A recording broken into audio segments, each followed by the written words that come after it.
ዱባይ ዓለም በመደነቅና በአድናቆት የሚመለከታት የሰው ልጅ የስልጣኔ ቴክኖሎጂና የናጠጠ ሀብት መገለጫ የሆነች የበረሃዋ እንቁ። ለብዙ አስርት ዓመታት ይህች ከተማ የማይቻል ነገር የሌለባት ገንዘብና የሰው ልጅ ምኞት ተደምረው ተፈጥሮን ያሸነፉባት ምድር ተደርጋ ትወሰዳለች። ከዓለም ዙሪያ የተሰበሰቡ ቢሊዮነሮች፣ ታላላቅ ባለሙያዎችና የፈጠራ ሰዎች መሸሸጊያቸው አድርገዋታል። ነገር ግን ነገሮች በአንድ ጀንበር ቢቀየሩስ? ማንም ሊገምተው ያልደፈረው አስደንጋጭ የጂኦፖለቲካዊ እና የመሰረተ ልማት ቀውስ በ2026 ዓ.ም በድንገት ቢከሰትስ? ምናባዊ በሆነው ነገር ግን ሊከሰት በሚችል የጂኦፖለቲካዊ ውጥረት ምክንያት በ30 ቀናት ውስጥ ብቻ 2.5 ሚሊዮን ሕዝብ ከተማውን ጥሎ ለመውጣት ቢገደድ ምን ሊፈጠር እንደሚችል አስበው ያውቃሉ? ዛሬ የምናየው ስለ ዱባይ ታላቅነትና ውበት አይደለም። ይልቁኑ እምነት እና ደህንነት በሚባሉት ሁለት ወሳኝ ምሰሶዎች ስንጥቅ ሲፈጠር ይህች በቢሊዮን ዶላር የተገነባች የቅንጦት ከተማ እንዴት በቀላሉ ልትናጋ እንደምትችል የሚያሳይ አስደንጋጭ ትንተና ነው። በዚህ ሰፊ ፕሮግራማችን በአሁኑ ወቅት ሙሉ በሙሉ ጭርታ ሊውጣቸው የሚችሉ ታዋቂ አካባቢዎችን፣ የመሰረተ ልማት ውድቀቶችን እና ከጀርባው ያሉትን ሰብአዊ እና ኢኮኖሚያዊ ምክንያቶችን በጥልቀት እንመረምራለን። እስከ መጨረሻው አብራችሁን ቆዩ፣ ምክንያቱም የመጨረሻዎቹ ነጥቦች ስለ ወደፊቱ የዓለም ስልጣኔ ፍጹም የተለየ እይታ ይሰጡታል። ለመጀመሪያ ያህል ጉዟችንን የምንጀምረው የዱባይ ትልቁ ኩራት ከሆነው ከቡርጂ ከሊፋ። ይህ የ828 ሜትር ርዝማኔ ያለው የ163 ፎቆችን የያዘው የብረት እና የብርጭቆ ተራራ የሰው ልጅ ተፈጥሮንና የስበት ሕግን በገንዘብ ማሸነፍ እንደሚችል ያሳየበት ታላቅ ምልክት ነው። ነገር ግን በትልቅ ቀውስ ወቅት ይህ ታላቅ ምልክት ወደ ትልቅ የስጋት ቀጠናነት ይቀየራል።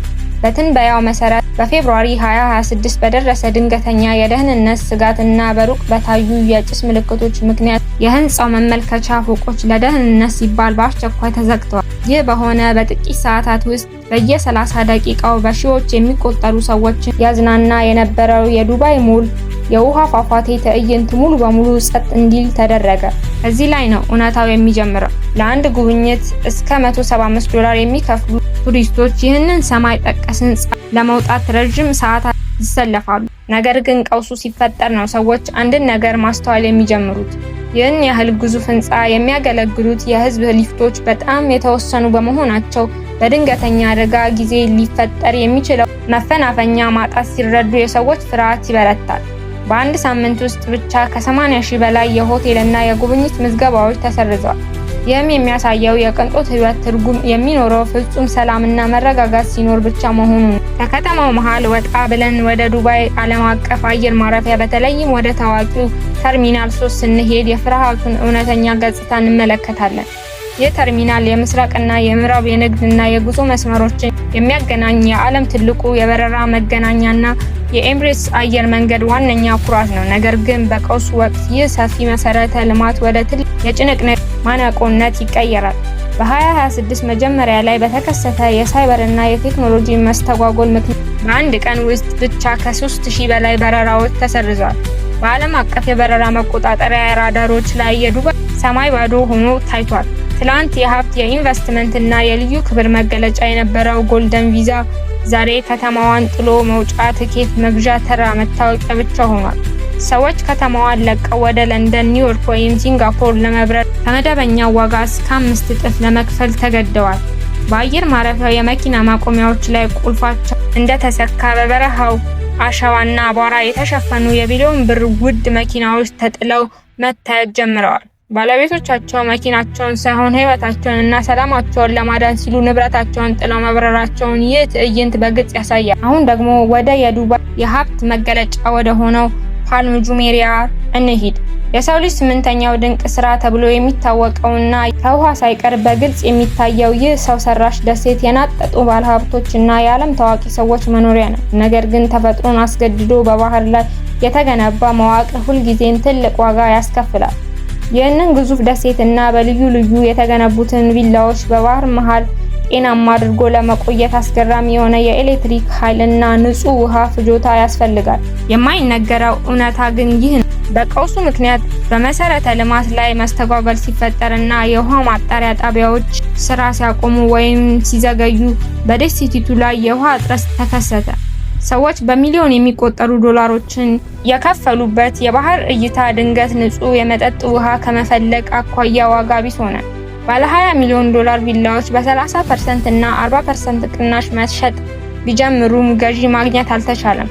እጅግ ባለጸጋ የሆኑት ነዋሪዎች አደጋ የማሽተት ብቃታቸው ከፍተኛ በመሆኑ ንብረታቸውን በዲጂታል መንገድ ወደ ሌላ ሀገር በማዘዋወር ደሴቲቱን በምሽት በግል ጀልባዎቻቸው ጥለው መውጣት ጀመሩ። ቀጥሎ የምናገኘው አካባቢ ዱባይ ማሪና ይባላል። ይህ ቦታ እንደ ፓልም ጁሜይራ ለናጠጡ ባለሀብቶች ብቻ ሳይሆን ከተለያዩ የዓለም ሀገራት ለመጡ ከፍተኛ ባለሙያዎች፣ መሐንዲሶች፣ የፋይናንስ ባለሙያዎችና ወጣት ስራ ፈጣሪዎች ተመራጭ መኖሪያ ነው። በሺዎች የሚቆጠሩ የብርጭቆ አፓርታማዎችና ውድ ጀልባዎች የሚገኙበት ማራኪ ስፍራ። ነገር ግን ይህ ወጣት እና ንቁ ማህበረሰብ በቀውስ ወቅት በጣም ተሰላቸ እና ተጋላጭ ነው። በ2026 አጋማሽ ላይ በተፈጠረው የቱሪዝምና የኢኮኖሚ መዘጋት ምክንያት የሆቴል እና የአፓርታማ ምዝገባዎች በ60% አሽቆለቆሉ። እዚህ አካባቢ ይበልጥ የሚያስገርመው ግን የከተማዋን የኑሮ እንቅስቃሴ የሚያሳዩት የኦንላይን ማዘዣ መተግበሪያዎች ፍላጎት በ90% ወርዷል። ይህ ማለት ሰፈሩ ሙሉ በሙሉ እየተለቀቀ ነው ማለት ነው። እዚህ ይኖሩ የነበሩ ወጣቶች አካባቢውን ጥለው የሄዱት በንጹህ ፍርሃት ብቻ አይደለም፣ ይልቁኑ የሂሳብ ስሌታቸው ስላልሰራ ነው። ከፍተኛ የቤት ኪራይና የኑሮ ውድነት እየከፈሉ በምላሹ ያገኙት የነበረው ዋነኛው ነገር ፍጹም ደህንነት ነበር። ያ ደህንነት ሲናጋ ግን ያንን ሁሉ ውድ ዋጋ መክፈል ትርጉም ስላጣላቸው በዝምታ ሻንጣቸውን ጠቅልለው ወጥተዋል። አምስተኛው መዳረሻችን በዓለም ላይ ካሉ እጅግ ዝነኛና ድንቅ ሆቴሎች አንዱ የሆነው አትላንቲስ ዘ ፓልም ነው።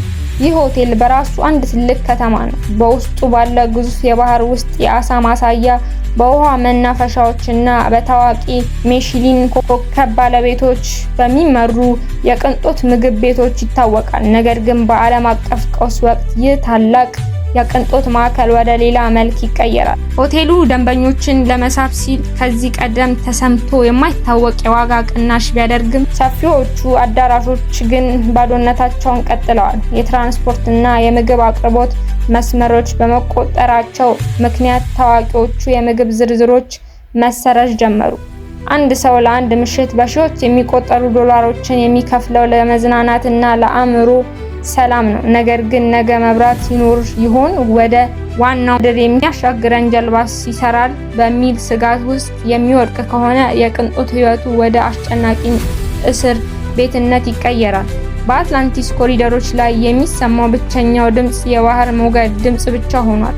አሁን ደግሞ የዱባይ የኢኮኖሚ አንቀሳቃሽ ሞተር ወደ ሆነው ወደ የዱባይ ዓለም አቀፍ ፋይናንስ ማዕከል ወይም ዲአይኤፍሲ እንሂድ። ይህ ቦታ የትሪሊዮን ዶላር ኢንቨስትመንት ፈንጆች፣ የዓለም አቀፍ ባንኮችና የፕላኔታችን እጅግ በሳል የፋይናንስ አእምሮዎች የሚሰበሰቡበት ማዕከል ነው።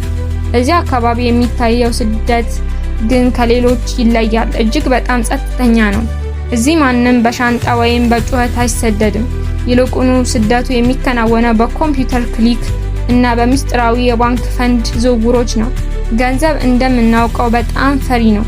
አለመረጋጋትንና ስጋትን ፍጹም አይወድም። ዱባይ የበረሃዋ ስዊዘርላንድ ተብላ የምትታወቅበት እና ፍጹም ገለልተኛ የሆነችበት የፖለቲካዊ ዋስትና ሲናጋ ዓለም አቀፍ ትልልቅ ኩባንያዎች ድንገተኛ ጊዜ እቅዶቻቸውን ማነቃቃት ጀመሩ።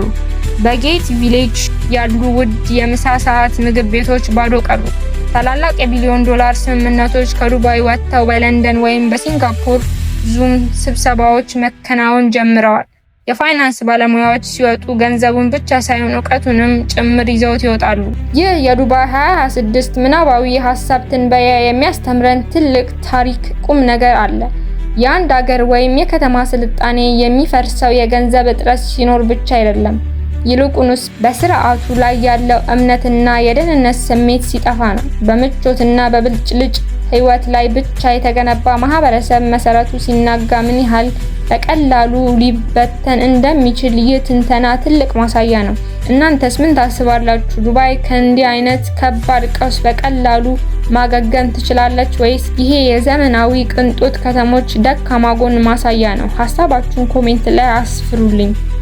ፕሮግራሙን ከወደዳችሁ ላይክ እና ሰብስክራይብ ማድረጋችሁን አትርሱ። ቪዲዮ እስከምንገናኝ ሰላም ቆዩ።